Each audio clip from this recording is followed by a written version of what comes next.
ওই লোকটাকে আমি দেখতে পেয়েছি। Okay sir. সবাই চলে এসো। Okay sir.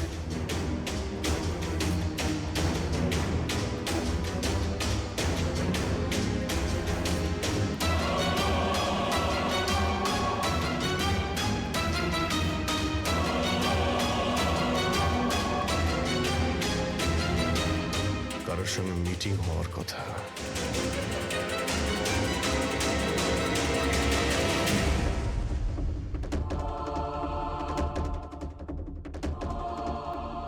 এই লোকটা কে চিনতে পারছি না তো।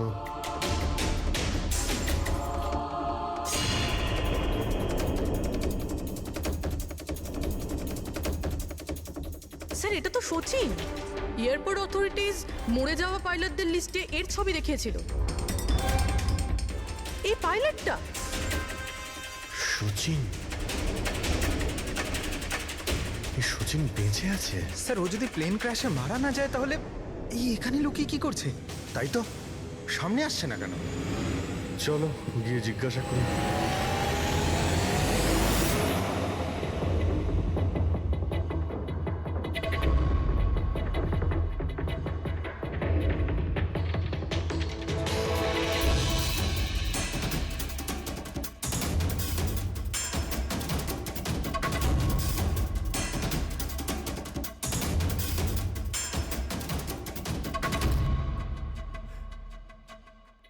স্যার। হ্যাঁ,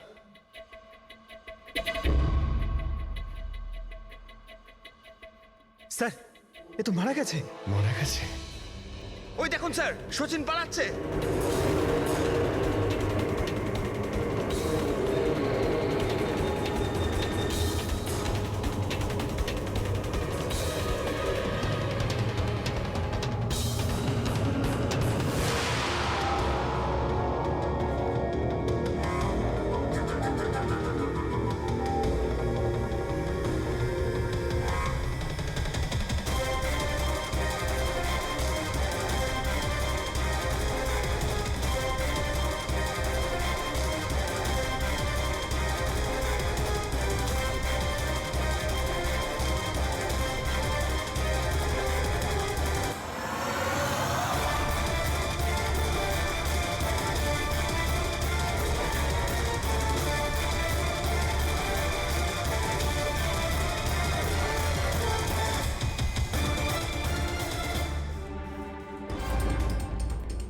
স্যার ওই লোকটা মনে হয় এমন কিছু রহস্য জানতো যেটা সচিন চাইতো না আমরা জানতে পারি, আর হয়তো সেই জন্যই ওকে মেরে ফেললো।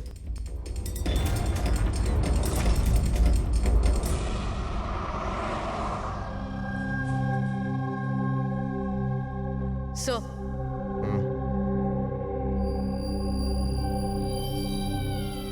কি জিজ্ঞেস করতে চান আপনি আমাকে?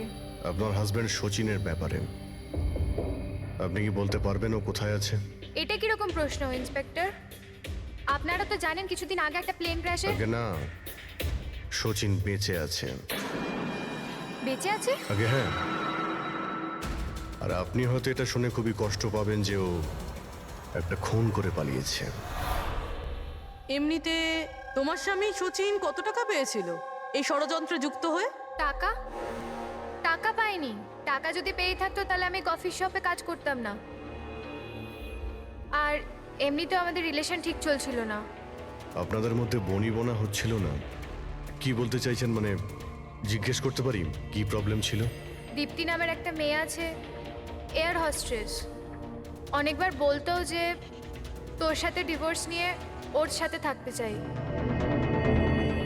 কোথায় থাকে? না স্যার, আমরা নিজের চোখে ওকে প্লেনে উঠতে দেখেছিলাম। স্যার এত বড় দুর্ঘটনায় ওর বেঁচে থাকার কোনো সম্ভাবনাই নেই স্যার। আর ও যদি প্লেন থেকে প্যারাশুট নিয়ে লাফ দেয় তাহলে? না স্যার, যদি প্যারাশুট নিয়ে লাফ দিত তাহলে কেউ না কেউ তো নিশ্চয়ই দেখতে পেত। আমরা কিছু মিস করে যাচ্ছি না তো? কি একটু আগে তুমি কি বললে? কি মিস করেছো? না না স্যার, কিছু না। তোমাদের অ্যাপিয়ারেন্স বলছে যে তোমরা কিছু লুকোচ্ছ, তাই তো? কি ব্যাপার বলো, বলো তাড়াতাড়ি। সরি স্যার, আমরা ওই ছোট একটা ভুল করে ফেলেছিলাম। কিরকম ভুল? স্যার, যখন প্লেন টেক অফ করেছিল আমরা ওখানে ছিলামই না। আপনারা এত বড় ভুল কি করে করতে পারেন? হ্যাঁ, স্যার ওই প্লেন যখন রানওয়েতে দৌড়চ্ছিল স্যার কিছু বিস্ফোরণ হলো স্যার। কিরকম বিস্ফোরণ? স্যার কেউ একজন চকলেট বোম ফাটিয়েছিল, তো আমরা ওইটাই দেখতে গিয়েছিলাম যে কোথাও কিছু হয়নি তো। আরে এটা তো চকলেট বোম। আর স্যার যখন আমরা ফিরে এলাম তখন দেখলাম যে প্লেন উড়ে গেছিল স্যার। এটা ওই দাড়িওয়ালারই কাজ হবে স্যার। ওদের কনসেন্ট্রেশন নষ্ট করার জন্য। হ্যাঁ, কিন্তু অভিজিৎ, কেন? কিসের মোটিভ থাকতে পারে ওদের কনসেন্ট্রেশন ব্রেক করার জন্য? কিছু না কিছু তো গোলমাল আছে অভিজিৎ। আচ্ছা, যখন বোমটা ব্লাস্ট হয় তখন প্লেনটা বায়ুস্তরের কোন জায়গায় ছিল? ওখানে গিয়ে দেখাও। আসুন স্যার, চলো দেখাও। আসুন।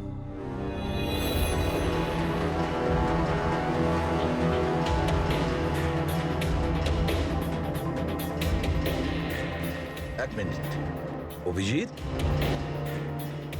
এ তো রক্ত, শুকিয়ে যাওয়া রক্ত। স্যার রক্তের রং দেখে মনে হচ্ছে খুব বেশি পুরনো নয়, আজ বা কালকেরই। এই রক্ত কার রক্ত? এটা এখানে এলো কি করে? জানি না স্যার। জানি না। সব প্রশ্নের একটাই উত্তর তোমাদের, জানি না। তাহলে জানোটা কি তোমরা? স্যার এয়ারস্ট্রিপের রক্ত মানে কিছু না কিছু হয়েছিল এখানে। এটা তো পরিষ্কার, কিন্তু কি হতে পারে? আর এই রক্ত, এটা কার রক্ত?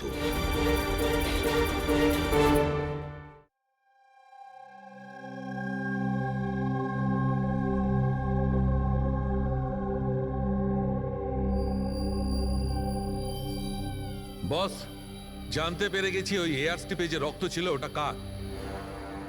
কার ছিল? এর পাইলট সচিনের।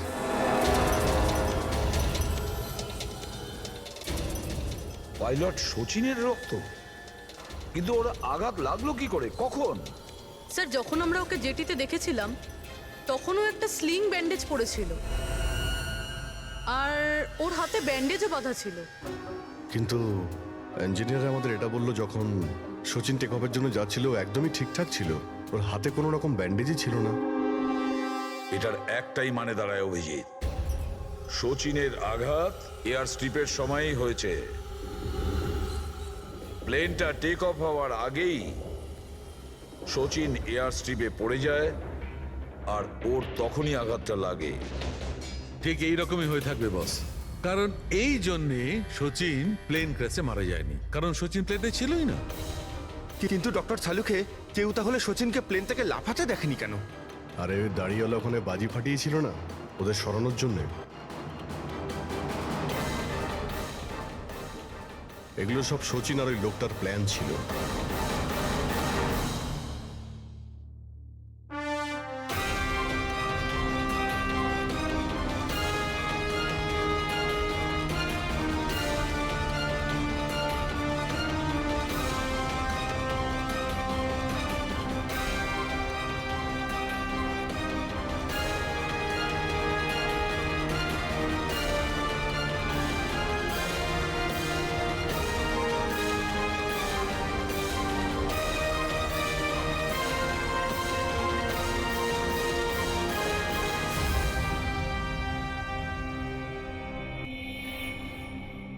হ্যালো,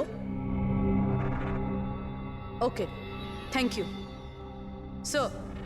সচিনের ওই গার্লফ্রেন্ড দীপ্তি যে সিঙ্গাপুরে থাকে, ওর নাম্বার পেয়ে গেছি। সচিন কি হয়েছে ওর? ও ঠিক আছে তো? দীপ্তি, একটা কথা বলো, শেষবারের মতন সচিনের সঙ্গে তুমি কবে কথা বলেছিলে? 2 দিন আগে। 2 দিন আগে?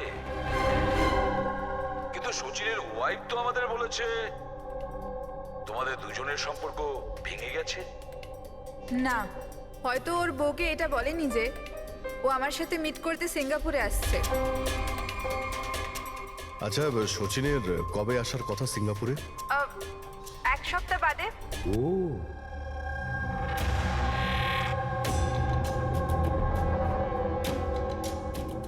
আচ্ছা, আর কি কি কথা হয়েছে তোমার সঙ্গে 2 দিন আগে? ও বলছিল যে ও অনেক টাকা পেতে চলেছে, আর তারপরে আমরা দুজনে নতুন জীবন শুরু করতে পারি। কিন্তু আপনার এইসব প্রশ্ন, সচিন ঠিক আছে তো? ভয় পেও না, সচিনের কিছু হবে না, আর যদি দরকার পড়ে আমরা আবার তোমায় ফোন করব। Thank you. আচ্ছা, দীপ্তি আবার যুক্ত নয় তো এই প্ল্যানের সঙ্গে, এই সমস্ত ষড়যন্ত্রের সঙ্গে? পুরবি, একটা কাজ করো, সিঙ্গাপুর পুলিশকে পুরো ডিটেলস জানিয়ে দাও আর বলো যে ওরা এই দীপ্তির ওপর যেন নজর রাখে। Yes sir. স্যার, হ্যাঁ। সচিনের ওয়াইফের সঙ্গে কথা হলো স্যার। ও তো বললো যে সচিনের পাসপোর্ট বাড়িতেই আছে। কি? সচিনের পাসপোর্ট বাড়িতে? আর সচিন সিঙ্গাপুর যাওয়ার জন্য প্ল্যান করছে? এটা আবার হয়নি তো যে সচিন নকল পাসপোর্ট বানিয়েছে? নকল পাসপোর্ট? আচ্ছা, আমাদের ওই ঘেটু আছে না, ও কিন্তু নকল পাসপোর্টের ব্যাপারে অনেক কিছু জানে। হেড্রিক, একটা কাজ করো, পঙ্কজকে বলো যে সচিনের ফটো নিয়ে যেন ঘেটুর সঙ্গে দেখা করে। হ্যাঁ। Yes sir. আরও একটা কথা স্যার, স্যার সচিন যদি প্লেন টেক অফ হওয়ার আগে প্লেন থেকে ঝাঁপ দিয়ে থাকে, তাহলে প্লেনটা ওড়াচ্ছিল কে? আর যখন ও প্লেন থেকে ঝাঁপ দিল তখন এই মদন, অঙ্কুর আর সুমিত এরা চিৎকার চেঁচামেচি করলো না কেন? চুপচাপ বসেছিল কেন? বস, প্লেন থেকে পড়ে গেলে এরকম সুযোগ পাবে কি করে? এরা তিনজনেই তো অজ্ঞান ছিল। কিন্তু স্যার, এরা জ্ঞানটা হারালো কিভাবে? পূর্বী এদের তিনজনের পেটের মধ্যে ব্ল্যাক কফি ছিল, আর ওই ব্ল্যাক কফিতেই নেশাদ্রব্য মেশানো ছিল। কি? ব্ল্যাক কফির সঙ্গে নেশার ওষুধ? I am boarding. আপনার কফি। Thank you. তাহলে নিশ্চয়ই এটা সচিনের প্ল্যানের পার্ট ছিল। স্যার, একটা প্রশ্নের উত্তর এখনো পাইনি। বিনা পাইলট নিয়ে প্লেনটা উড়লো কিভাবে? এর উত্তর হলো ইউএএস।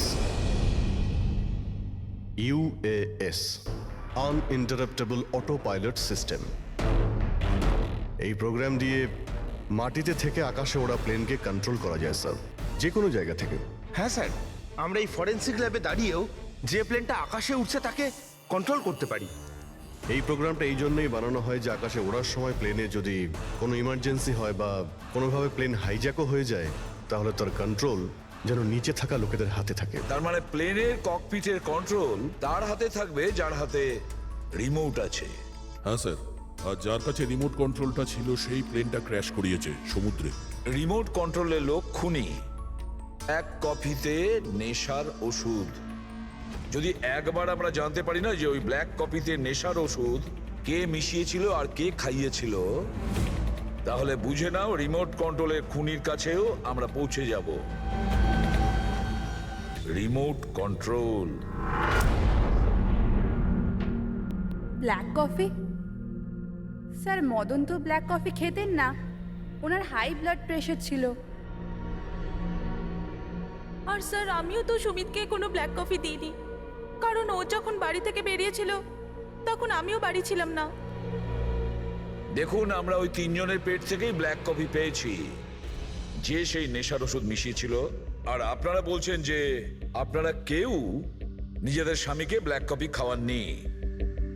হতে পারে অন্য কেউ ওনাদের ব্ল্যাক কফি খাইয়েছিল, বা হতে পারে বাইরে যেখানে গিয়েছিল সেখানে খেয়েছিল। কোথাও গিয়েছিল কি? হ্যাঁ স্যার, ওকে আমাদের ড্রাইভার এয়ারপোর্টে ছাড়তে গিয়েছিল। তাহলে হতে পারে যে ও বাইরে কোথাও কফি খেয়েছে, তাহলে ড্রাইভার জানতে পারে। রবি, ওকে একবার ডাকুন তো, কোথায় আছে ও? স্যার, যবে এই ঘটনা ঘটেছে তবে থেকে ও কাজে আসছে না, ও আমার ফোনও তুলছে না। তার মানে অভিজিৎ, এই রবি কাল থেকে উধাও।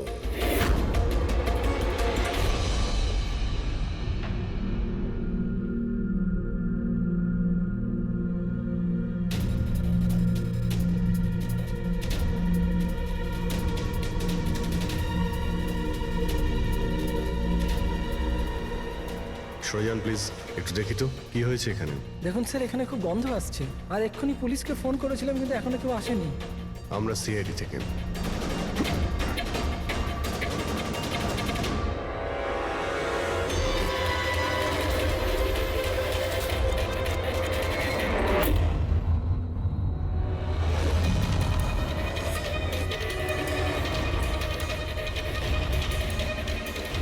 স্যার, আরও একটা খুন।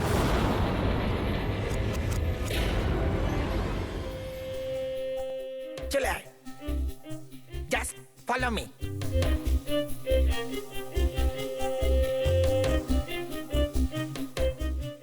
পঙ্কজ, চুপচাপ আমার পেছন পেছন চলতে থাকবি যতক্ষণ আমি এখানে আছি। তোর ঘাবড়ানোর কোনো দরকার নেই। এই যে ঘেটু, আমি না ভয় পাই না, আমি একজন সিআইডি অফিসার।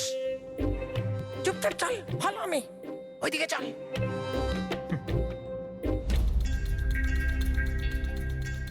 চলে আয়, পঙ্কজ।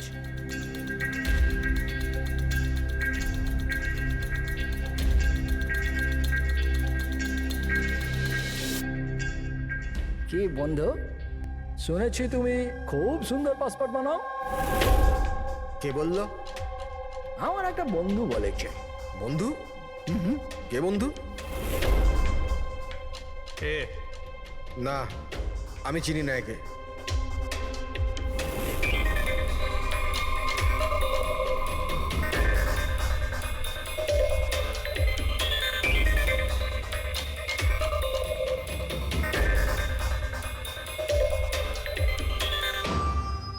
এ তোমার বন্ধু? তোমার কোনো সন্দেহ আছে? খুব ভালো করে চিনি আমি একে। এর পাসপোর্টও রেডি হয়ে পড়ে আছে আমার কাছে। আরে বাহ, তাহলে তো আমারও পাসপোর্ট হয়ে যাবে, তাই না? হয়ে যাবে, কিন্তু 2টো পেটি লাগবে। আরে দেবো তো 2 পেটি। বলো না কি চাই, আম চাই না 2 পেটি আপেল চাই, বলো কি চাই।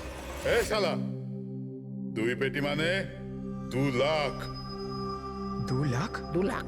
চল এটা বল, তোর নাম কি লিখবো পাসপোর্টে? Sub inspector Pankaj, CID. CID? হ্যাঁ, সিআইডি। আরে আরে আরে, আমি কি করেছি তোমার?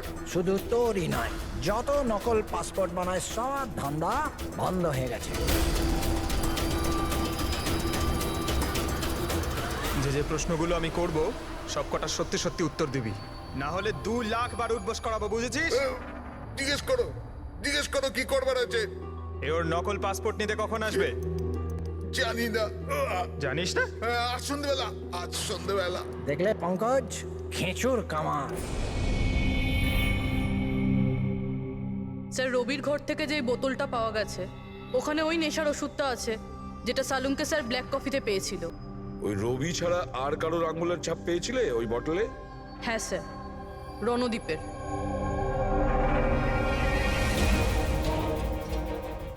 রণদীপ, এই রণদীপ বিউরোতে এসে চেঁচিয়ে চেঁচিয়ে নিজেকে নির্দোষ প্রমাণিত করতে চাইছিল না?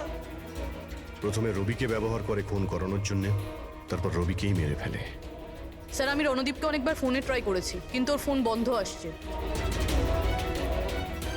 একবার এই সুচিরকে যদি আমরা পাই না, ওই আমাদের পৌঁছে দেবে রণদীপের কাছে। সন্ধেবেলায় তো ও আসছে নিজের নকল পাসপোর্ট নেওয়ার জন্য।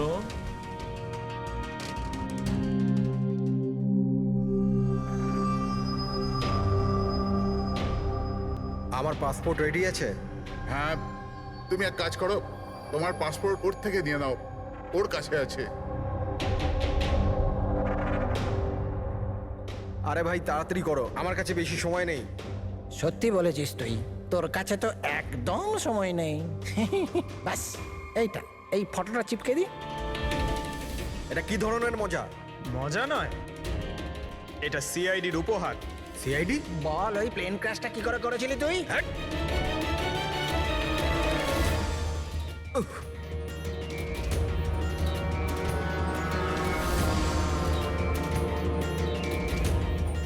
সিআইডি থেকে পালিয়ে টেক অফ করা এত সহজ নয়। ইমার্জেন্সি ল্যান্ডিং করতে হয় অপরাধীদের। টাকার লোভে আমি অন্ধ হয়ে গিয়েছিলাম। এই কাজের জন্য আমায় 50 লাখ টাকা দেওয়া হয়েছিল, কিন্তু আমি জানতাম না যে স্যার ওরা মারা যাবে। তোকে টাকা কে দিয়েছিল সেটা বল। স্যার আমি জানি না স্যার, আমি শুধু একবার কথা বলেছিলাম ওর সাথে। পঙ্কজ, ইন্টারনেটে ভালো করে দেখো এই রণদ্বীপের কোনো ইন্টারভিউ পাওয়া যায় কিনা। স্যার, পেয়ে গেছি। আমি আমার সাফল্যের সব কৃতিত্ব আমার কঠোর পরিশ্রম আর না হারা মনোভাবকে দেব। এই পৃথিবীতে কোনো কিছুই অসম্ভব না। আমি কোথায় ছিলাম আর কোথায় এসে পৌঁছেছিলাম। স্যার এটা ওনারই আওয়াজ স্যার, আই এম শিওর এটা ওনারই। গলার স্বর রণদ্বীপের আর ওই শিশিতে আঙুলের ছাপও রণদ্বীপের। রণদ্বীপ?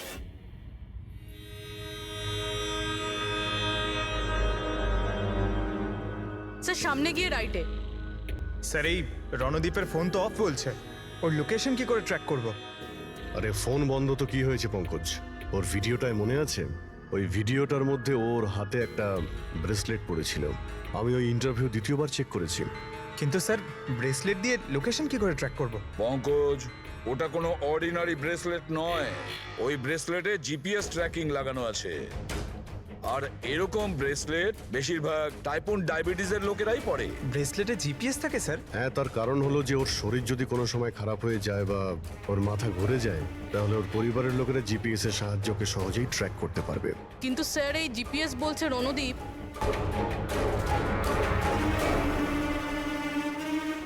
স্যার এখানেই কোথাও হবে, এইখানেই।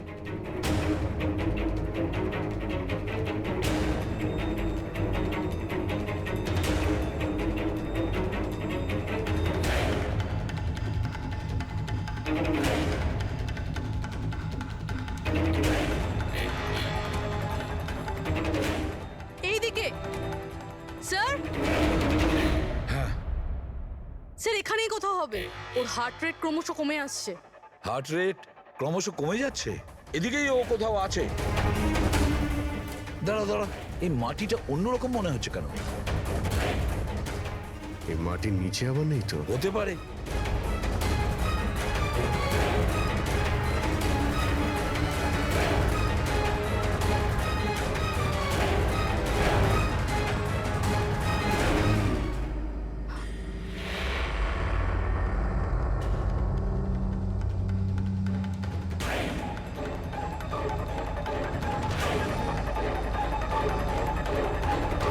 মাই গড, বেঁচে আছে? Sir,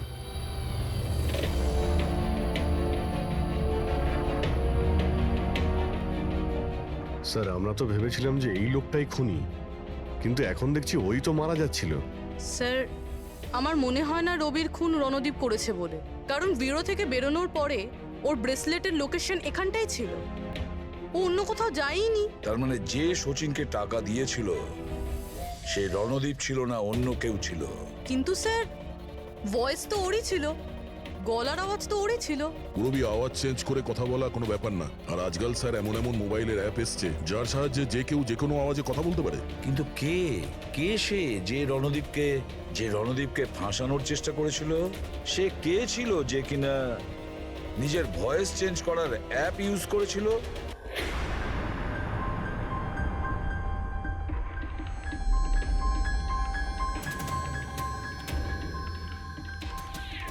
cheers. হ্যাঁ, চিয়ার্স চিয়ার্স। আসুন আসুন আসুন। অভিনন্দন আপনাকে। অভিনন্দন? কিসের জন্য? ওই অ্যাপের জন্য। ওই অ্যাপ যেটা আপনাদের কোম্পানি বানিয়েছে, যেটা দিয়ে যে কোনো মানুষ তার নিজের ভয়েস চেঞ্জ করতে পারে। মানে? হ্যাঁ, একবার শুনবেন? তোমাকে তোমার অপরাধের জন্য এবার জেলে যেতে হবে। তোমার অপরাধের জন্য এবার জেলে যেতে হবে। এটা কি ধরনের মজা? এটা মজা নয়। এই ডিভাইস দিয়েই তুমি রণদীপকে ফাঁসানোর চেষ্টা করেছিলে, তাই না? পুরবি, অ্যারেস্ট করো একে। চলুন ম্যাডাম।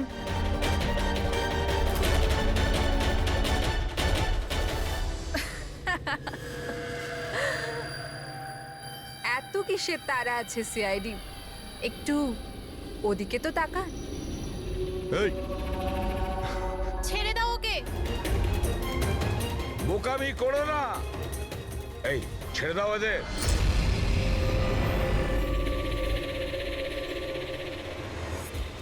মাই গড, তাড়াতাড়ি ওঠো।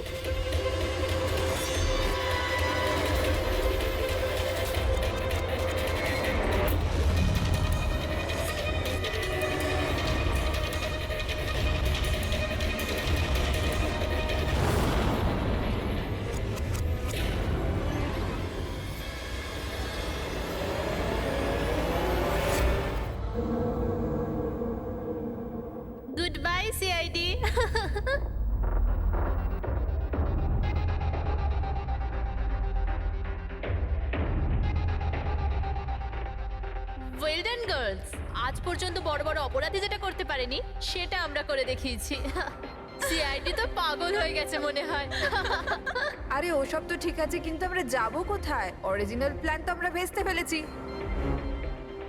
ভেবে দেখি, কোনো না কোনো রাস্তা তো পেয়েই যাব।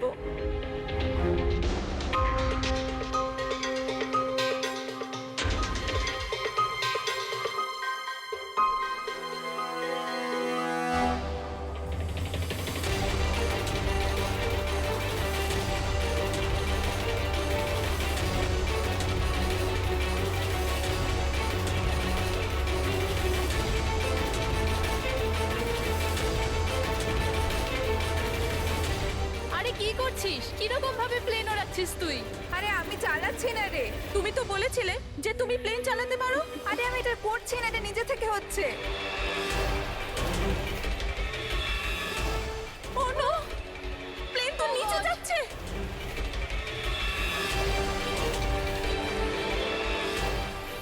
মনে হচ্ছে আমাদের ইউএস টেকনোলজি কেউ জানতে পেরে গেছে নাকি? কিন্তু কি করে?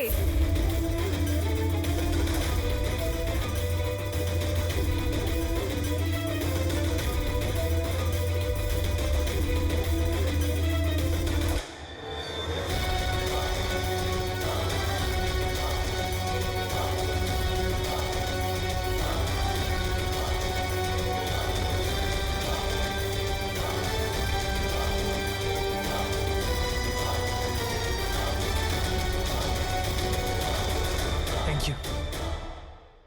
আসুন।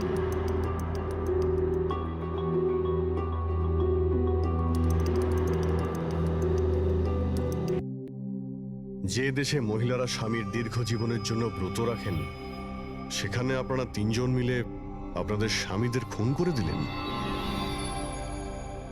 নিশ্চয়ই কোনো উপযুক্ত কারণ ছিল এর। হ্যাঁ, কারণ ছিল। আমাদের হাজবেন্ডরাও ধোয়া তুলসী পাতা ছিল না।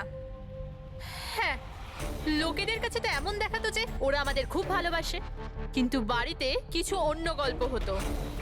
না আমরা কোনো ভালোবাসা পেলাম, আর না কোনো সম্মান। অঙ্কুর তো কতবার রিয়ার উপর হাতও তুলেছিল, হসপিটালেও ভর্তি হতে হয়েছিল ওকে। এই সব থেকে বিরক্ত হয়ে আমরা আমাদের স্বামীদের কল করে হুমকি দিচ্ছিলাম। আর ভাবলাম সুযোগ ভালো আছে, তাই আমরা ওদের মেরে ফেললাম।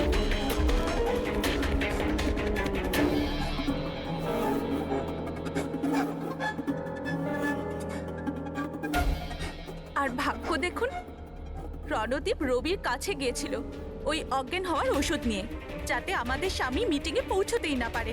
আর এই ব্যাপারটাও আমাদের কাজে লেগে গেল। তাহলে রবির সততার সুযোগ নিয়েছো তুমি। তারপরে তোমরা রণদীপকে মাটিতে পুঁতে দিয়েছিলেন, যাতে আমাদের মনে হয় ও অপরাধ করে পালিয়ে গেছে। খাঁচায় বন্দি পাখির মতো জীবন কাটানোর কোনো ইচ্ছে ছিল না। আমরা স্বাধীনভাবে শ্বাস নিতে চেয়েছিলাম। স্বাধীনভাবে শ্বাস নেওয়ার আরো কিছু পথ খোলা আছে ম্যাডাম। স্বামীকে খুন করা সব থেকে ভুল সিদ্ধান্ত। এটা ঠিক করতে যদি স্বামীর কাছ থেকে সরে যেতে, কিন্তু না, তোমরা তিনজন এমন রাস্তা বেছে নিয়েছো যে রাস্তা তোমাদের অন্ধকারে নিয়ে যাবে, আর সেটাও জেলের গড়াদের পেছনে।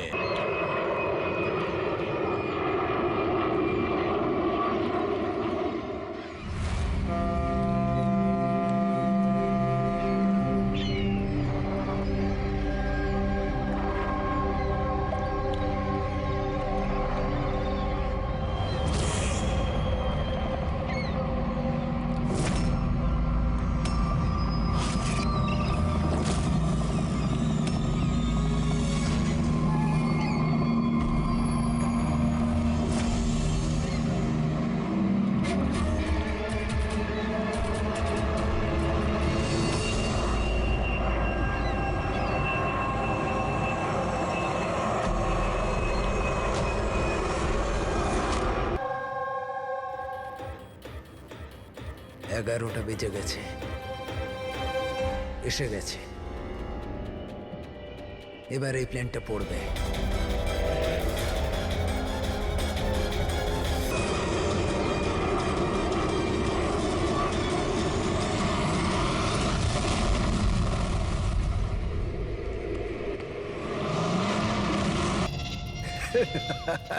মজা দেখলাম।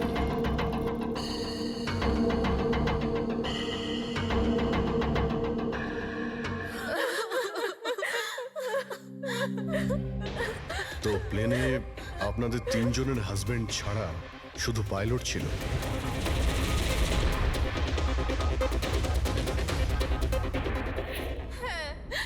আর এখনো অবধি কোনো খবর পাননি আপনারা? দেখুন,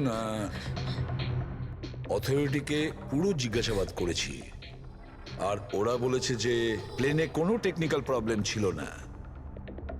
তাহলে আপনাদের এরকম কেন মনে হচ্ছে যে ওটা অ্যাক্সিডেন্ট ছিল না, ওটা প্লেন ক্র্যাশ ছিল না, বরং কেউ জেনে শুনে ওদেরকে খুন করেছে?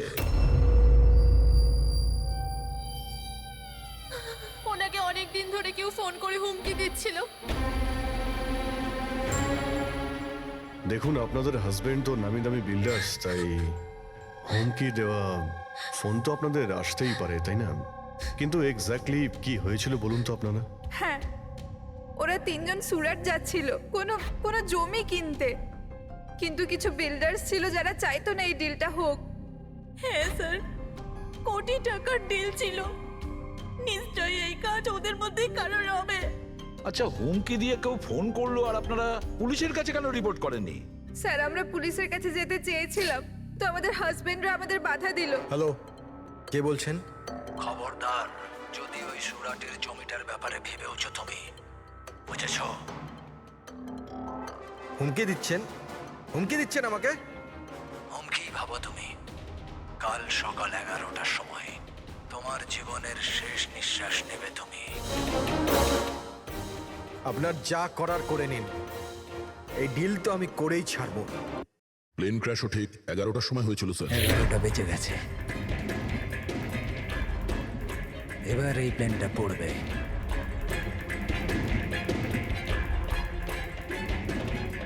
এটা কোনো কাকতালীয় ঘটনা হতে পারে না। আপনি বলুন স্যার, যে একটা জমির টুকরো কারোর জীবনের থেকে বড় হতে পারে কি? দেখুন, আমি আপনাদের প্রমিস করছি, যারা এই কাজটা করেছে তাদেরকে আমরা শাস্তি দিয়েই ছাড়ব।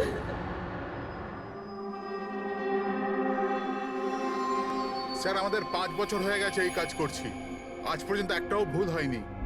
আমাদের কাজে ভুল হওয়ার কোনো সম্ভাবনাই নেই স্যার। যদি স্যার প্লেনে কোনো প্রবলেম থাকতো তাহলে আমরা ওটাকে উঠতে দিতাম না। তাহলে আপনাদের কথা অনুযায়ী প্লেনে কোনো প্রবলেম ছিল না? একদমই নয় স্যার। তাহলে প্লেনটা ক্র্যাশ হলো কি করে? হ্যাঁ, 4 জন মারা গিয়েছেন, কে দায়িত্ব নেবে তার? স্যার, আমি নিজেই খুব অবাক হয়েছি যে এটা ঘটলো কি করে। ফ্লাইট রেকর্ডার জানেন তো আপনারা, যাকে আমরা ব্ল্যাক বক্স বলি, সেখানেও সবকিছু নর্মাল দেখাচ্ছে। নর্মাল বললে কাজ চলবে না, সব কিছু ডিটেলে বলুন, শুরু থেকে, টেক অফ হওয়ার আগে থেকে কি হয়েছিল? আমরা পুরো প্লেন চেক করে পাইলটকে হ্যান্ডওভার করে দিয়েছিলাম। তারপরে ওই 3 বিজনেসম্যান প্লেনে করে সুরাটের দিকে রওনা দিল।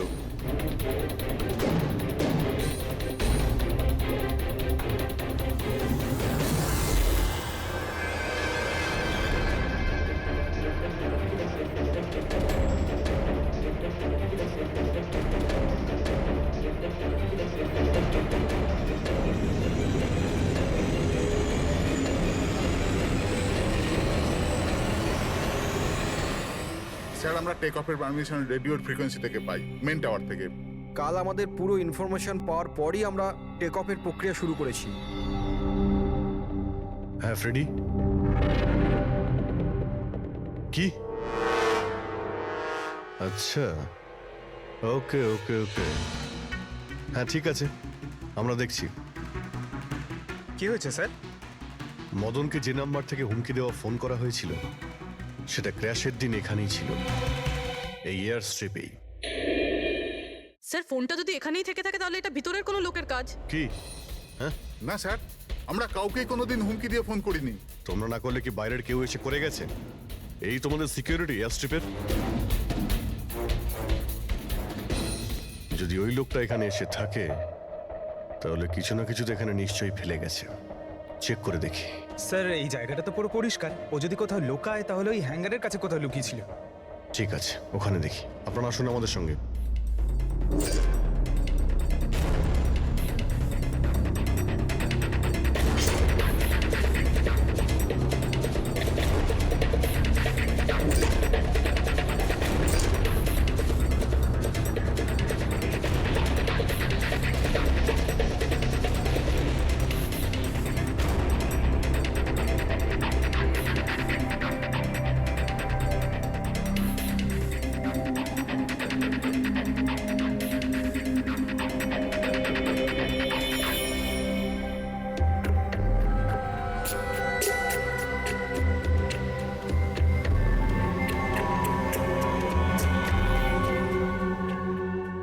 স্যার, স্যার একটা ভাঙা ফোন পেয়েছি।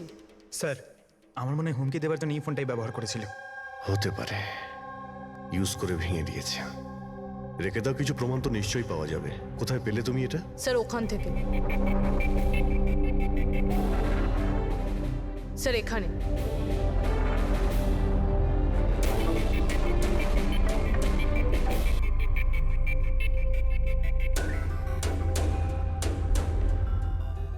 স্যার এই দেখুন, এখানে কানের মতো কিছু একটা দেখা যাচ্ছে। হ্যাঁ, তুমি তো ঠিকই বলেছ। ফোনটাও এখানে পাওয়া গেল, আর এই চিহ্ন। এমনটা নয় তো যে ওই অপরাধী এখানে হেলান দিয়ে ফোনে কথা বলছিল, আর আমাদের জন্য ও প্রমাণ রেখে গেছে এখানে। একটা কাজ করো, এর ছবি তুলে নাও। স্যার কানের চিহ্ন দিয়ে কিছু বোঝা যাবে? আরে কিছু না কিছু তো পাওয়া যাবে। ডক্টর সালুকাকে দেব, উনি শিওর কিছু করবেন।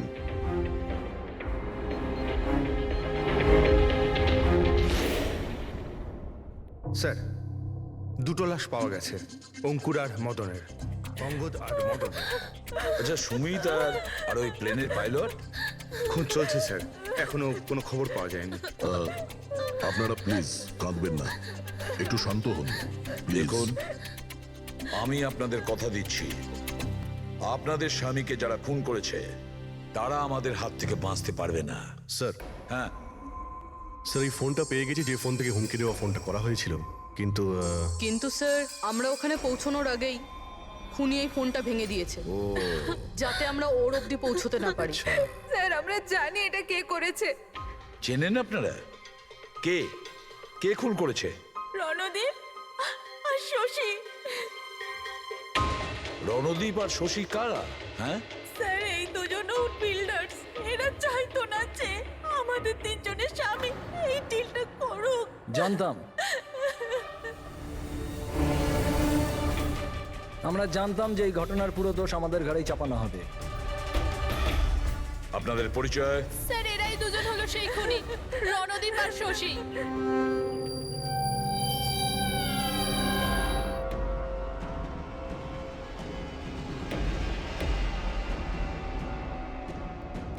জানি না এই মহিলাদের আমাদের সঙ্গে কি শত্রুতা আছে। যাই হোক না কেন, আমাদের উপরই সবসময় দোষারোপ। আর আগেও একবার এরা আমাদের মিথ্যে অভিযোগে গ্রেফতার করিয়েছিল। আচ্ছা, কোন অপরাধে গ্রেফতার করিয়েছিল আপনাদের? আমাদেরও একটু বলুন। স্যার প্রথমবার যখন অঙ্কুরকে কল করে হুমকি দিয়েছিল, তো আমি পুলিশে রিপোর্ট লিখিয়েছিলাম এই রণদীপের বিরুদ্ধে। আর পুলিশ আমাকে গ্রেফতারও করেছিল, কিন্তু পরে আমি নির্দোষ প্রমাণিত হই। হ্যাঁ স্যার, আসলে ওই হুমকি দেওয়া ফোন ওই গ্রামবাসীদের ছিল, যাদের জমি এরা নিতে চেয়েছিল। হ্যাঁ, ওই গ্রামের লোকগুলো তো এখনো জেলেই আছে। তো এই বাজে কাজটা তোমরা ছাড়া আর কে করতে পারে? দেখলেন স্যার, আবার আমাদের ওপর অভিযোগ। যদি আমরাই হামলা করে থাকি তাহলে সিআইডির কাছে আমরা কেন আসবো? কোনো ব্যাপার না, খুব তাড়াতাড়ি সমস্ত সমস্যার সমাধান হয়ে যাবে। হ্যাঁ, কারণ আমরা ওখানে অপরাধীর কানের চিহ্ন পেয়েছি। আর ব্যাস, সেটা থেকে তো আমরা পুরোটা জেনেই যাব যে খুনি কে। এই দেওয়ালে যে কাঁচা রং ছিল, ওখানে এই যে কানের ছাপটা দেখা যাচ্ছে, এই কানের ছাপটা দেখো। কিছু দেখতে পাচ্ছ এতে? ওই কানের প্রিন্টে স্টারের মতন দেখতে কিছু ইমপ্রিন্ট আছে। আরো একটা কথা, এই যে অপরাধী, এ সমুদ্রের আশেপাশে থাকে। এইটা কিভাবে জানতে পারলেন স্যার? আমি বলছি, এই ফোনটা, এই ফোনের যে ভাঙা অংশটা, এর ওপর আমি কিছু সমুদ্রের বালি আর মাছের কাঁটার টুকরো পেয়েছি। আচ্ছা আচ্ছা, তো যখন ওই লোকটা তার জুতো দিয়ে ফোনটা ভেঙেছিল তখন ওই বালি আর ওই মাছের কাঁটা জুতো থেকে বের হয়ে ফোনের মধ্যে চলে আসে। জুতোয় বালি আর এই তো মাছের মাথা কাঁটা খুলেছে। হতে পারে ওই লোকটা ফিশ মার্কেটের আশেপাশে থাকে। এখানে তো দুটো ফিশ মার্কেট আছে, একটা ভার্সোভা জেটিতে আর একটা মার্ড আইল্যান্ডে। ব্যাস, তাহলে আমাদের কাজ হয়ে গেছে।